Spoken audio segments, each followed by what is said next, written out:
I have been really liking a Hydra Zergling timing push lately in the Zerg versus Protoss matchup. So I'm going up against the Protoss right now, and we're gonna try and execute exactly that. Now, of course, it does take two to play that game, but the nice thing about this build is that generally speaking, it doesn't really require a whole lot of scouting. I can more often than not execute it pretty much against no matter what my opponent is going for, unless he's going for a hyper aggressive 2-base all-in, or he's not even getting a second base whatsoever. But if he's playing like a, a more standard Zerg versus Protoss, be it like an Oracle opener into a third base, or maybe something a little bit different than that, there are a lot of options available to me to go ahead and pressure him and potentially win the game straight up. Now, this is going to be a build that is, hopefully gonna deal a bunch of damage, because you kind of need to.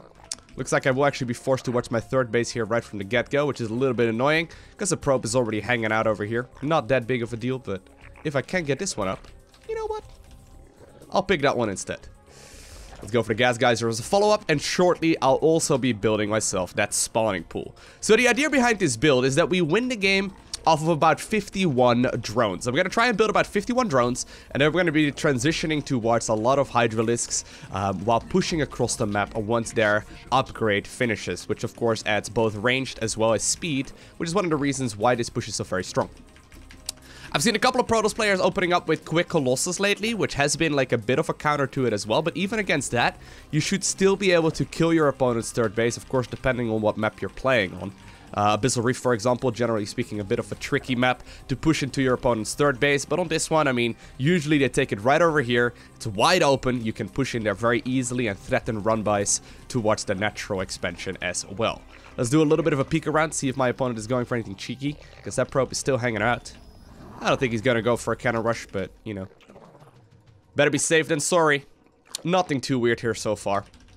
And it's time for my very first queen right here, as well as that metabolic boost upgrade. Gotta go for the second queen here too. And a second set of Zerglings. And I did pull 2 drones out of gas for now, just because I want to get my second queen out of the main base here shortly, as well as the third hatchery. After which we will be putting them back in. Let's see. So there's already indeed a Cybercore down right now for my opponent. A single Zealot there with that beautiful new skin also available.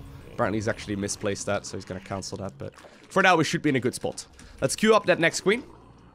I'm still continuously producing as much here as I possibly can. There we go. Going for another Overlord. And very shortly, I will be following this up as well with an expansion at my third base. There we go. Gotta be a little careful, actually. I shouldn't have been that forward here with my second Overlord. Shouldn't be a big deal, but if my opponent happened to be going for a Stalker here instead of an Adept, I could be in a little bit of trouble. So you know what? I'm actually not gonna do any scouting here at all. I'm just gonna try and play safe, no matter what. So I'll go up to like 8 or so links, just because 8 links is usually a good amount. I'm also gonna be adding my drones back into the gas right now, and very shortly I'll be starting up my my lair. And the lair is going to be early. Okay, as you may have already noticed, it's early. There we go. Very quick. No Bailing Nest, no Roach War, no nothing. I'm going to do a little bit of poking around with my Zerglings just to try and figure out what is going on. But I've got 2 queens in my natural in case oracles come in. And I've also got a single Spore Crawler coming in right now in the main base. Actually, there's apparently a drone on this hotkey group. Get back there. There we go. Let's go for another Spore over there too. And I'm going to be following this up with double gases. Okay, so there's a Stalker available right now for my opponent. There we go. Third base should be finishing up in just a sec. Gonna do a bit of an extractor trick there just because we can. There we go. And that's continuously building up workers for now. Now, I do want to keep an eye out on my opponent's third. He should be taking that within the minute. 5 minutes is usually the absolute latest that they will be going for that third, so the earlier I can scout for that, the easier this should become. But the nice thing is, even if he's going for a 2-base all-in, I'm still gonna have a lot of units available to deal some damage to him. There we go. I want to build up to 4 gases here. So I need only a handful more drones. There we go, very good. I think I actually just received a party invite, wasn't it? This is one of the reasons why I don't play my main account very much. People send me party invites all day, every day. Alright, there we go. I think I'm done. So right now, right, my opponent hasn't shown a third base just yet. He's probably gonna go for a push-off of 2 bases. And I'm just about to start up a big amount of Hydralisks. And this is the nice thing, right? Because we finish up that Hydra den before the 5-minute mark. 5 minutes is the absolute latest that your opponent should be going for a third. So right now, I can either go ahead and push if my opponent does decide to take a third here very shortly, or I can defend whatever kind of aggression he wants to throw at me and then counterattack. Because from here on out, I'm right now at 51 workers, as showed right there in the top right-hand corner of the stream, or of the screen rather. I'm gonna be able to start producing non-stop Hydralisk. There we go. Did lose one drone, so I'm gonna replace that one as well. But here we go. Still keep an eye out on exactly what it is my opponent is going for. If he's not gonna push, and it does look like he may very well be going for straight up Stargate play here. If he's not gonna push, I'm gonna push here myself. Do want to run some links across just to check if he's going for that third base. We should be expecting that one in just a little bit. Going for a few overlords now too, because he's probably gonna snipe a few more. Hydra upgrade just about to finish. Should be right around the 6-minute mark. Usually like 6 minutes and 10-ish seconds. If you're executing this well. I would like to see a third Nexus. Nothing just yet, though, for my opponent. Not sure what he's planning to do. He may actually be going for a third right now. Okay.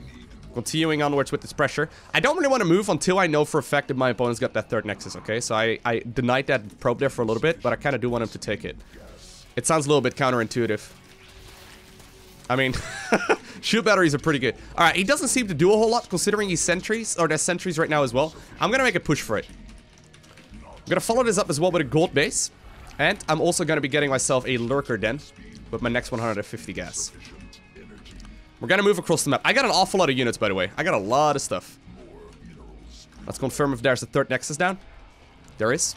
We're gonna push into that direction then instead. Gotta be a little bit careful here for stasis wards and whatnot. But here we go. Hydras are incredible. Look at the amount of damage that Hydras can do. And obviously, while this is a little bit vulnerable to early game pressure, right? And there's definitely ways in which my opponent could have potentially countered this right from the get-go. If they're gonna play anything greedy, like this guy seems to be doing with like really quick Stargate play, I can just continuously pile on the pressure and just simply, well, if I just snipe, you know, if I just snipe the Cybercore here, that should be the end of this scenario as well, because now there's no more Stalkers or Adepts moving in. I'm just going to continue piling on the pressure. I got the gold base coming in, got the Lurker Den coming in. I got a lot of options here to transition myself, but in pretty much every single game that I've played with this build so far, you just run over your opponent's economy. And even though my opponent seems to be playing a little bit lackluster, actually, I'm not all too impressed. How on earth are you supposed to deal with this as a Protoss? Seriously? Well, there you go. My opponent is not enjoying this build as much as I am. Alright, so because I was looking specifically for a Zerg versus Protoss, I decided to queue up unranked, and I think that my unranked MMR is quite a bit lower than my ranked MMR right now. I just checked it out. My opponent is a Diamond League player, so by no means is he lower up on the ladder, but he's definitely a little bit lower than what I regularly play against, so I just wanted to make sure that you knew about that as well. But it does show as well that you should be able to execute this, right? It's not a very difficult build. I'm gonna try and recap it rather than giving you a very precise build, because usually you get Protoss players like this that are just trying to be a little bit of a jerk to you. They're gonna try and, you know, delay you, and very strict build orders don't really work very well anymore if your opponent is messing with you, right? Anyway, I'm gonna try and open up with a very standard build. In this particular instance, I'm going for the hatch gas pool. You can obviously go for a pool gas hatch as well if you really want to, but initially in the earlier part of the game, I'm just trying to get as many drones as I possibly can. I'm building up to 3 queens out of 2 hatcheries, and after that, that is when I'm finally gonna be following it up as well with a 3rd hatchery. Now, you don't need to necessarily pull the drones out of gas if you're not feeling all too confident in your macro. You also can go ahead and build like 8 or so Zerglings earlier on rather than 4, just in case you lose a lot to the very first Adept. And there's little bits and pieces where you can adjust this strategy to your liking. But the general idea is that you go for quick 3 bases. You then follow it up with a handful of queens. Maybe you want to go 5 queens. Maybe you want to go for 4 queens. Maybe you don't want to go for, well, you probably should go for a couple of queens at least. But the general idea is that you go up to 3 bases. Second 100 gas is going to be spent on the lair. And now that I've got my 3rd hatchery down, I should be adding the back, or the drones back into the gas. There we go. Next queen is going to come out. I could be going for more queens here. I'm also going for blind spores right around the 3.5 minute mark. In my particular instance, I build 1 in the main base because I've got 2 queens defending the natural, so I'll be delaying that one a little bit. And it's another, you know, small little corner that I'm cutting here just to make this a little bit easier.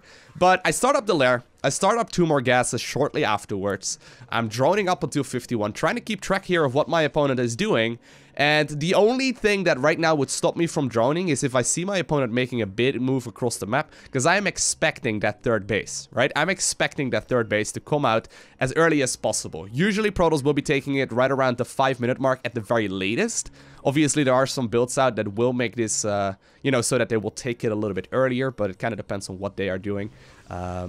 Usually at the very latest, you will see it come down at the 5-minute mark. And if you see a third coming, in, you can literally just drone just as much as I did. Now, if I wouldn't see a third at all, right, by the 5-minute mark, and the nice thing about this build is that I'm already having the Hydra then at that point. If I wouldn't see a third at all, in no matter what the game is like, right, no matter what the game is looking like in Zerg versus Protoss at that point, whether or not I'm playing macro or I'm playing a timing focused build like this one, I will start making non-stop units at the 5-minute mark. Because I need to know what my opponent is doing, and if he's not taking a third, it's probably going to be a 2-base all in. Now, if you pause the game right at this moment, right? I'm already producing Hydras. I've got 51 drones versus 53 probes. So essentially, I am mirroring my opponent's economy. Usually, you will see them take that third a little bit faster. My opponent actually being very slow there. He also oversaturated the main, which is not ideal. Usually, Protoss will be having about 44 on 2 bases. But regardless, if my opponent would have gone for a more aggressive third base, I would have done the exact same build. If he would have gone for a really aggressive timing push, I would have done the exact same build. Now, obviously, there are some vulnerabilities with this strategy as well. For example, I'm skipping out the bailing nest altogether. That does mean that, for example, a charge lot, like a 7 or 8 gate charge lot push, could actually kill me. For example, 7 gateway adept with their glaives upgrade could potentially kill me as well. But those kind of builds are currently sort of out of the meta. They've sort of fallen out of fashion at higher level of play. So I'm not really all too worried about this. And so far, I've been doing this build over the last couple of days. I've lost very few games. Also against people at to, you know, up to like 5.5k-ish MMR. You can deal an awful lot of damage with a build like this. And the nice thing that I really like about it is that it kind of feels like a Protoss build more so than anything. It sounds a little bit weird, right? But usually it's Protoss that's so very build order focused. Zerg is going to be the one that's a little bit, you know, a little bit more reactionary. And while my early game, I guess, is reactionary, I'm really going for a very specific timing. It allows you to jump into every game with a bit of a plan. And obviously, right, you do want to make sure you push right when the upgrade finishes for your Hydralisk. But look at the amount of stuff right now. I'm just significantly overpowering my opponent. And well, you know, Iron Arrow apparently got a little bit salty. He, you know, didn't land any force fields. He didn't have any kind of proper tech. He didn't do any kind of proper scouting. He went for a late third, and he's got a lot of gateways in the main base, not turned into warp gates. So I think he was just looking for a moment to complain here, which is fair enough. You know, it's fair enough for him. If you've been playing on the ladder for a while and you get frustrated, this can happen every once in a while as well. But regardless, you know, it definitely does show you, though, that this build is very potent. And I think it's something fun to execute that should, at the very least, work up to, like, you know, high master level play, maybe even higher. So I took actually this build from Scarlett's live stream. Scarlett was recently streaming the Korean Grandmaster ladder. I asked her what she thought of this build after the games as well, because I've been playing it for a little while, and she was like, no, it's terrible, don't do this. It's a really bad build. But I'm not entirely sure. I guess, you know, if you're not playing at the top of the line of Grandmaster, this is a build that is hard to scout for your opponent, and is something that can easily win you the game if they are not paying very close attention to what exactly it is the Zerg player is doing. So I definitely would recommend giving this a try, see how it goes. Let me know down below in the comment section of the video as well what you thought of this video and of this strategy. If you got any questions, feel free to leave them right there as well. I'll be happy to answer as many of them as I possibly can. But for now, I want to thank you for watching. Have an amazing day. Do not forget to smile, alright? And I will see you in the next one.